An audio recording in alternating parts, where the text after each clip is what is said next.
بسم اللہ الرحمن الرحیم۔ السلام علیکم ناظرین، تاثیر آن لائن میں خوش آمدید۔ ناظرین، ہم امید کرتے ہیں کہ آپ بخیر و عافیت ہوں گے۔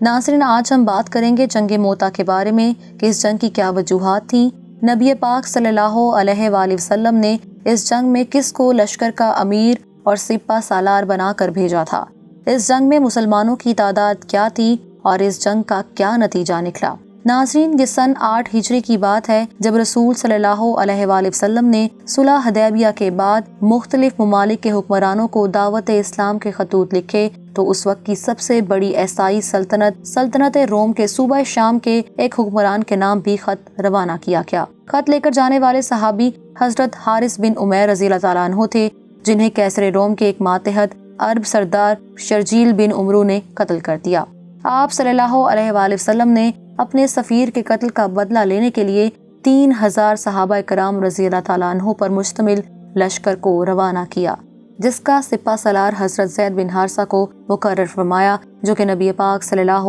علیہ وآلہ وسلم کے منہ بولے بیٹے بھی تھے، جبکہ لشکر میں حضرت خالد بن ولید رضی اللہ تعالیٰ عنہ اور بعض دیگر معروف اصحاب بھی شامل تھے۔ اسی لیے عام رائے تھی کہ حضرت زید نہ تجربے کار ہیں اور قیادت کے لیے ناموزوں ہیں، مگر آپ صلی اللہ علیہ وآلہ وسلم نے لشکر کو انہی کی قیادت میں روانہ کیا اور ساتھ ہی ساتھ یہ ہدایت فرمائی کہ اگر لشکر کے امیر زید بن حارث شہید ہو جائیں تو ان کی جگہ عبداللہ بن رواحہ لشکر کے امیر ہوں گے، اور اگر وہ بھی شہید ہو جائیں تو جعفر بن ابی طالب، جو کہ حضرت علی کے سگے بھائی اور نبی پاک صلی اللہ علیہ وآلہ وسلم کے چچا زاد بھائی بھی تھے، وہ لشکر کی کمان سنبھالیں گے، اور اگر یہ تینوں منتخب کیے ہوئے امیر شہید ہو جائیں تو لشکر کو اپنا امیر خود ہی منتخب کرنا ہوگا۔ حضرت زید بن حارث کے ہمراہ مسلمانوں کا 3000 صحابہ کا یہ لشکر جب شام کے علاقہ بلقا میں پہنچا تو نہ صرف شرجیل بن عمر 1,00,000 فوج جمع کر کے ان کی کمان کرتے ہوئے مقابلے کے لیے موجود تھا، بلکہ خود قیصر روم بھی 1,00,000 کی فوج کے ساتھ اسی علاقے میں خیمہ زن تھا۔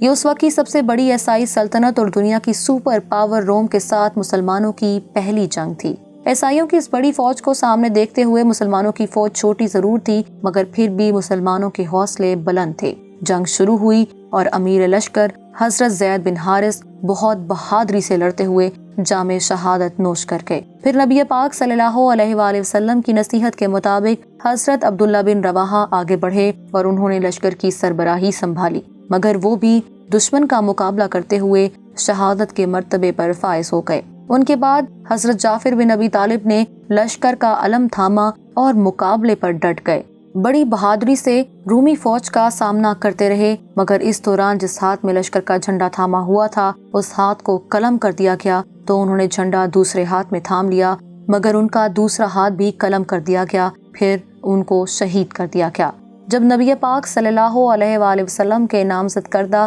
تینوں قائد شہید ہو گئے تو اب لشکر کو اپنا امیر خود ہی منتخب کرنا تھا، تو لشکر نے اعلیٰ درجے کے جنگجو اور ایک عظیم سپہ سالار حضرت خالد بن ولید رضی اللہ تعالیٰ عنہ کو لشکر کا سپہ سالار بنایا، جو کہ حال ہی میں اسلام لائے تھے، جن کی بدولت قریش نے غزوہ احد میں مسلمانوں کے خلاف جنگ جیتی تھی۔ انہوں نے اپنے جنگی تجربے سے بھانپ لیا تھا کہ مسلمانوں کی جنگ جیتنے کے امکانات بہت کم ہے۔ اس دوران رات کا وقت ہو گیا تو انہوں نے اپنی افواج کو پیچھے ہٹا لیا۔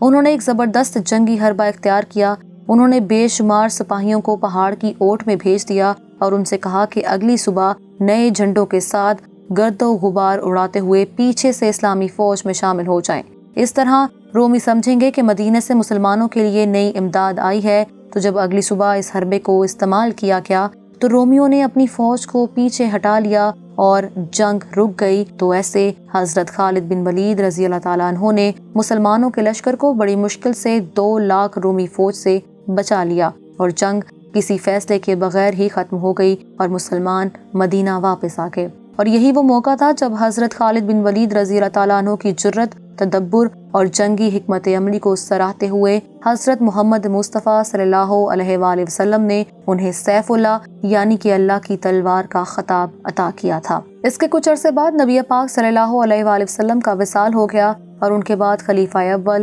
حضرت ابو بکر صدیق رضی اللہ تعالیٰ عنہ نے بہت سے لشکر روانہ کیے اور پھر اس کے بعد